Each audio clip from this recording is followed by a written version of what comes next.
Cara ngatasin masalah gimana sih, Pastor? Banyak dari kita mengerti betul tentang rasa sakit, tetapi mereka tidak mau terluka. Hanya mau yang baik-baik dari Tuhan, yang buruk-buruk nggak mau. Sama halnya seperti istri Ayub. Istri Ayub katakan, masih bertekunkah engkau dengan kesalehanmu itu? Kutukilah dan matilah. Kadang-kala kita sama, hanya mau yang baik-baik dari Tuhan, sedangkan yang buruk-buruk nggak mau. Saya mau katakan rasa sakit adalah proses, dan proses itu yang membuat iman kita semakin kuat. Tidak ada mujizat di laut yang tenang. Mujizat itu ada di laut yang bergelombang, untuk bisa mengatakan diam dan tenanglah. Ketika Yesus menyuruh murid-muridnya bertolak ke seberang, apa yang terjadi? Mereka menjadi takut, mereka menjadi orang yang tidak percaya. Di dalam Markus pada pasal yang keempat, pada ayat yang ke-35 sampai seterusnya, firman Tuhan katakan, saudara, ya dalam kehidupan kita kadangkala sama seperti mereka, seperti murid-murid Yesus. Kita percaya Yesus bersama-sama dengan kita di dalam sebuah perahu, di dalam sebuah kehidupan ini.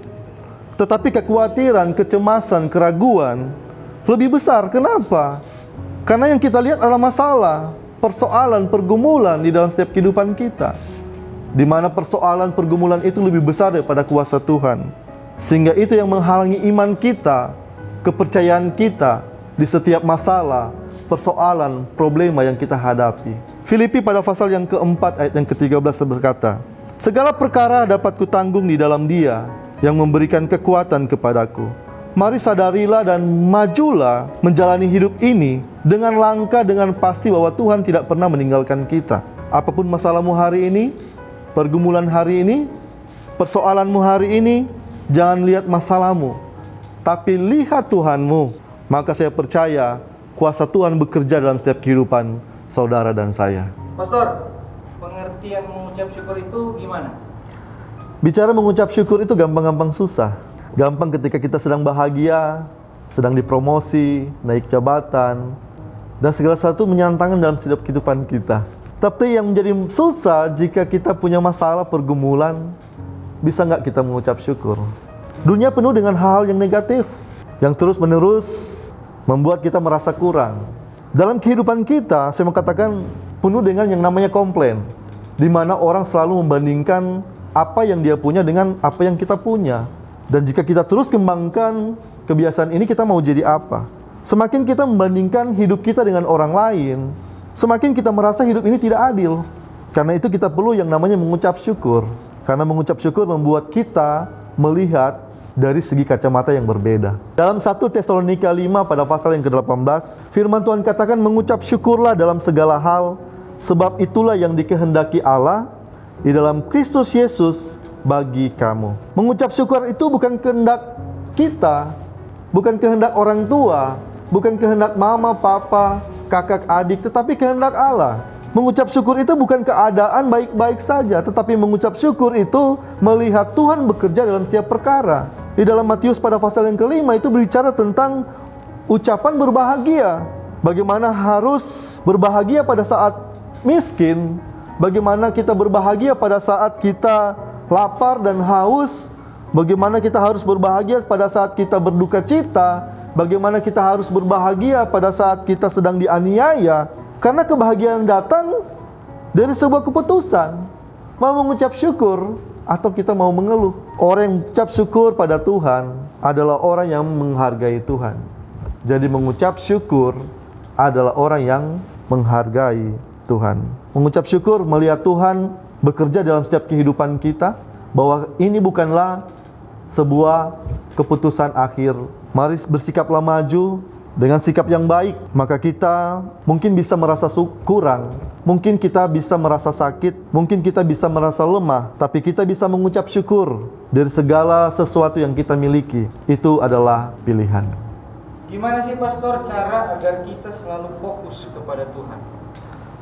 Firman Tuhan dalam 2 Korintus pada pasal yang keempat pada ayat yang ke-18 demikian. Sebab kami tidak memperhatikan yang kelihatan, melainkan yang tak kelihatan. Karena yang kelihatan adalah sementara, sedangkan yang tak kelihatan adalah kekal. Artinya kita jadikan fokus utama dalam setiap kehidupan kita adalah Tuhan. Kondisi akhir-akhir ini syarat dengan yang namanya kesibukan, persaingan, dan itu membuat kita tidak fokus kepada Tuhan. Firman Tuhan mengingatkan kita, pikirkanlah perkara-perkara di atas, bukan perkara-perkara di bawah. Kebanyakan kita terlalu sibuk memikirkan perkara-perkara dunia. Perkara dunia apa sih? Keinginan.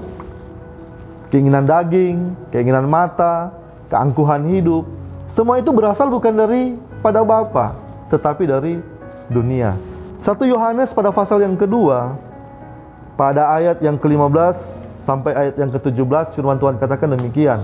Janganlah kamu mengasihi dunia dan apa yang ada di dalamnya. Jikalau orang mengasihi dunia, maka kasih akan Bapa tidak ada di dalam orang itu.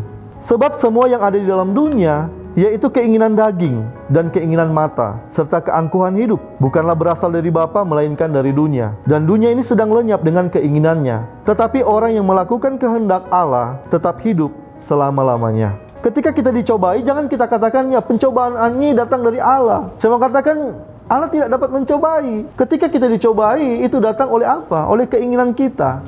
Yakobus pada pasal yang ke-1, pada ayat yang ke-13, sampai dengan ayat yang ke-15, firman Tuhan katakan, apabila seorang dicobai, janganlah ia berkata pencobaan ini datang dari Allah. Sebab Allah tidak dapat dicobai oleh yang jahat, dan ia sendiri tidak mencobai siapapun. Tetapi tiap-tiap orang dicobai oleh keinginannya sendiri, karena ia diseret dan dipikat olehnya. Karena apabila kedagingan itu telah dibuahi, ia melahirkan dosa. Dan apabila dosa itu sudah matang, ia melahirkan maut. Biarlah kita terus utamakan Tuhan dalam setiap kehidupan kita. Tuhan menjadi sandaran hidup kita. Dengan demikian saya percaya pasti kita akan dimampukan untuk melewati situasi-situasi saat ini. Kita terus tetap tegar menghadapi masalah, persoalan, pergumulan dalam setiap kehidupan kita. Dan saya percaya kita pasti akan menjadi seorang pemenang, bahkan kita lebih daripada pemenang.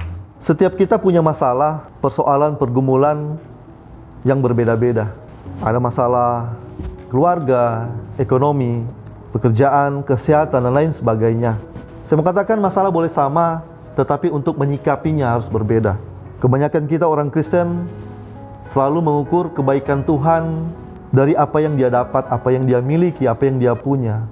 Ketika dia diberkati, selalu kita katakan Tuhan Yesus baik. Tetapi kalau kita dalam keadaan susah, sulit, terhilang, bisa tidak kita katakan Tuhan Yesus baik?